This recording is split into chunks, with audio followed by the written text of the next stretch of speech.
Cara, a gente já passou meses aqui no canal dissecando cada vírgula daquele camalhaço de regras da FIA para 2026. A gente já debateu até a exaustão sobre como os motores agora têm aquela divisão de praticamente 50% de potência elétrica e 50% a combustão, sobre a morte dolorosa do nosso velho e conhecido DRS e sobre a chegada da tal aerodinâmica ativa. Então relaxa, eu não vou ficar aqui chovendo no molhado, gastando seu tempo te explicando tudo isso do zero de novo. O papo hoje é outro. A real é a seguinte, o problema nesse exato momento não é mais a regra no papel. O problema é onde os engravatados da Fórmula 1 decidiram colocar essa regra para rodar pela primeira vez na vida real. Ontem, a revista inglesa The Race, através de um artigo fantástico e cirúrgico, soltou uma verdadeira bomba. E a tese principal deles é algo que eu vinha pensando, analisando alguns dados de telemetria soltos da pré-temporada, mas que agora ficou escancarado para quem quiser ver. A Fórmula 1 não poderia, sob absolutamente nenhuma hipótese, ter escolhido um lugar pior, mais cruel e mais inadequado para fazer a estreia mundial da geração de 26 do que o circuito de Albert Park em Melbourne, na Austrália. Cara, não me entenda mal, eu amo a corrida em Melbourne, a atmosfera é insana, os fãs australianos são fanáticos de carteirinha. O parque é deslumbrante, é um evento histórico e tradicionalmente o palco perfeito para abrir o ano. Mas do ponto de vista estritamente técnico e de engenharia pura para as necessidades vitais desses carros novos, abrir a temporada lá é simplesmente um convite ao desastre. Vai expor brutalmente todas as fraquezas da nova regulamentação técnica, e a culpa é de uma matemática impiedosa chamada recuperação de energia. Presta muita atenção nisso. A chave para a performance desses carros de 26, a verdadeira dor de cabeça que está tirando o sono e fazendo os engenheiros virar à noite, é o tal do MGUK. Como o MGUH, que recuperava a energia dos gases do escapamento, foi banido e a bateria agora é obrigada a fornecer metade de toda a cavalaria do carro para manter as velocidades de reta competitivas, a única forma real, brutal e eficiente de você carregar essa usina elétrica monstruosa enquanto o carro está em movimento nas pistas é através das zonas de frenagem.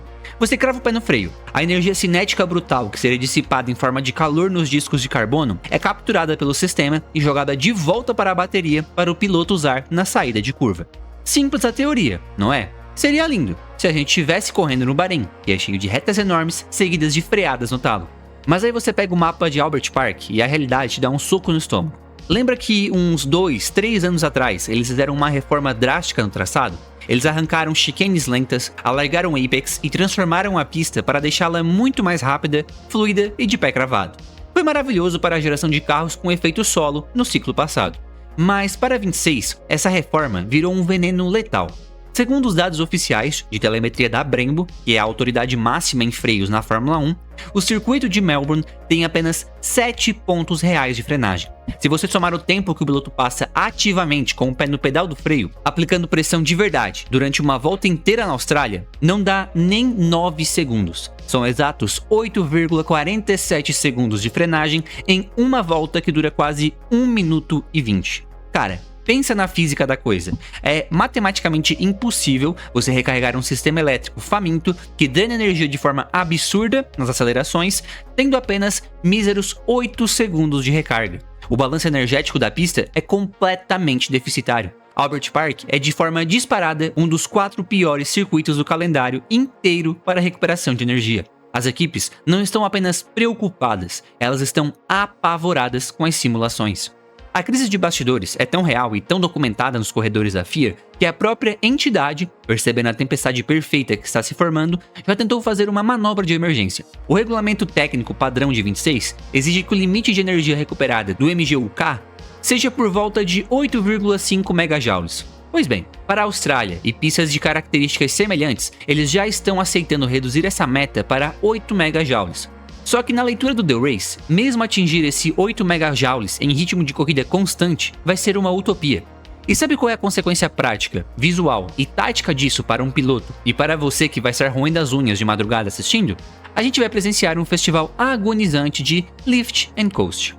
O Lift and Coast é aquela técnica chata onde o piloto tira o pé do acelerador muitos metros antes da placa de frenagem, deixando o carro rolar solto para economizar combustível, gerenciar os freios e agora, mais do que nunca, poupar a bateria desesperadamente para evitar o temido clipping, aquele apagão de energia onde o carro parece bater numa parede de ar na reta.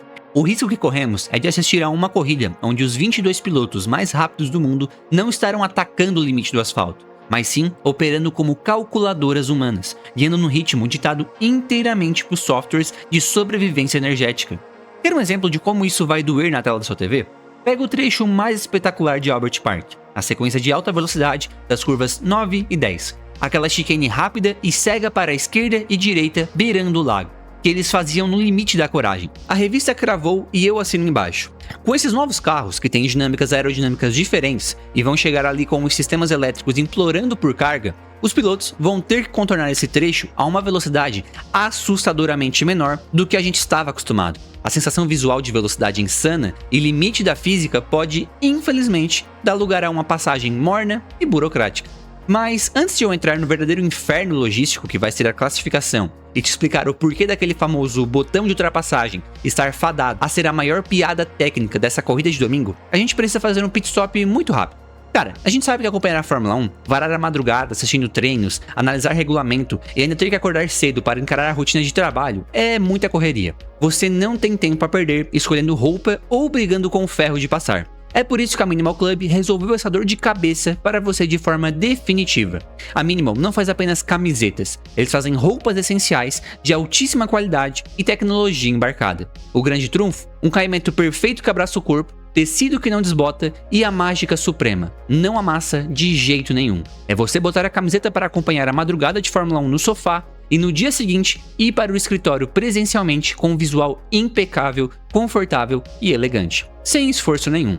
Clica no link que eu vou deixar na descrição e no comentário fixado e usa o cupom exclusivo aqui do canal, MOTOR01, para você garantir um desconto caprichado e dar logo um upgrade inteligente no seu guarda-roupa. Agora voltando para a Austrália. Se o domingo de corrida já cheira a jogo de xadrez, a sessão de classificação de sábado, o nosso amado e caótico Q1, promete ser um caso de polícia. Pensa comigo, o Albert Park é um circuito de rua com muros de concreto te encarando de perto. Com o regulamento de 26, para um piloto sequer pensar em abrir uma volta lançada competitiva, ele precisa equilibrar pratos. Ele tem que colocar os pneus exatamente na janela de temperatura certa e também tem a obrigação inegociável de ter a bateria em 100% da carga disponível antes de cruzar a linha. Como é que você acha que os pilotos vão conseguir carregar essa bateria no limite, num traçado de pouco freio, enquanto procuram um espaço vazio na pista sem pegar ar sujo de ninguém? A gente vai ver cenas grotescas. Vai ter piloto estacionando literalmente nas últimas curvas, formando fila, se arrastando a 40 km por hora para abrir um gap, enquanto tentam frear bizarramente no meio da reta para forçar o MGU-K a sugar um pouquinho mais de energia para o sistema. O risco de acidentes, de engavetamentos em volta de aquecimento, de fechadas perigosas e das temidas punições por bloquear o amiguinho vai ser estratosférico. Vai ser um inferno de bandeiras amarelas. Quem conseguir cravar uma volta limpa, sem pegar tráfego e com energia cheia no Q1, vai ter ganhado na loteria. E aí, a gente chega na cereja do bolo do desespero que o The Race apontou com maestria: a ilusão do modo de ultrapassagem. Como o DRS morreu, a FIA deu aos pilotos esse botão de boost no volante. Você aperta e ele libera uma descarga brutal de cavalaria elétrica no motor no final das retas, justamente quando o carro da frente está começando a perder eficiência e sofrer queda na curva de potência. A teoria soa fantástica, digna de videogame, mas vamos à frieza da realidade. A bateria custa ouro na Austrália. Se você mal tem energia elétrica suficiente para completar uma volta sem despencar o ritmo natural do carro, qual é o piloto suicida, ou melhor, qual é o engenheiro estrategista maluco que vai autorizar o seu piloto a esvaziar o resto do tanque elétrico de uma vez só, apertando o botão de ultrapassagem? Se o cara gasta a reserva de energia na tentativa de passar na reta principal, ele vira um pato manco pelo resto do setor 1 e 2 e fica completamente vulnerável a um contragolpe fulminante, porque o carro dele simplesmente vai amarrar nas saídas de curva por falta de tração híbrida. O custo-benefício não fecha de jeito nenhum. O resultado mais provável, e o que deixa todo mundo em pânico, é que o botão de ultrapassagem seja totalmente inútil em Albert Park. Se ninguém quer usar o botão pelo risco de falência energética, nós não vamos ter ultrapassagens. Ponto final.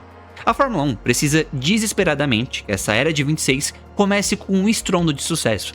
Eles precisam de um espetáculo eletrizante, de ação, de drama. Eles venderam a ideia de que esses carros melhorariam as corridas, mas ao colocar a etapa número 1 num traçado como Albert Park, que é quase desenhado sob medida para expor e estraçalhar as maiores fraquezas e os limites de software do regulamento de recuperação de energia, eles deram um tiro de bazuca no próprio pé. Se na madrugada nós tivermos uma corrida plana, engessada, sem ultrapassagens genuínas, com todo mundo apenas poupando carga de bateria num trenzinho deprimente de 1 segundo de distância, a pressão externa e interna vai ser colossal. O mundo vai questionar o regulamento antes mesmo do sol se pôr na Austrália. A imprensa especializada vai bater sem dó, os fãs vão chiar, e a pressão para introduzir pacotes de mudança no meio da temporada vai virar um pesadelo político insuportável para o Stefano Domenicali e companhia. Cara, como fã de carteirinha, eu quero muito estar errado. Eu espero sinceramente que a genialidade tática das equipes consigam contornar esse buraco no regulamento, ou que o talento bruto e irracional de um Max Verstappen ou de um Charles Leclerc supere a limitação da máquina e a gente tenha uma corridaça. E sabemos que em Albert Park, as zebras, os safety cars e a imprevisibilidade sempre costumam dar as caras. Mas guiado puramente por telemetria e análise técnica, o céu está muito nublado. E é exatamente aqui que eu jogo a bola para vocês. O que você, que entende do assunto, acha de tudo isso? A leitura do The Race e os dados da Brembo provam que a Austrália foi o pior erro da Fórmula 1 para estrear a regra de 2026? Você acha que a corrida vai ser essa chatice amarrada de economia de bateria? Ou os pilotos vão ligar o botão do foda-se e ir para a briga de rua na pista, independentemente dos sensores de carga? O botão de ultrapassagem vai ser uma piada ou a salvação? Escreve a sua opinião sincera aqui nos comentários. E não esquece, clica no link da descrição ou do comentário fixado e usa o cupom MOTOR01 lá na Minimal Club para vestir o que há de melhor e mais tecnológico em roupa masculina. E eu e o YouTube recomendamos esse vídeo que está aparecendo agora na tela para você. Eu sou José e esse é o Paddock Motor. Valeu, galera!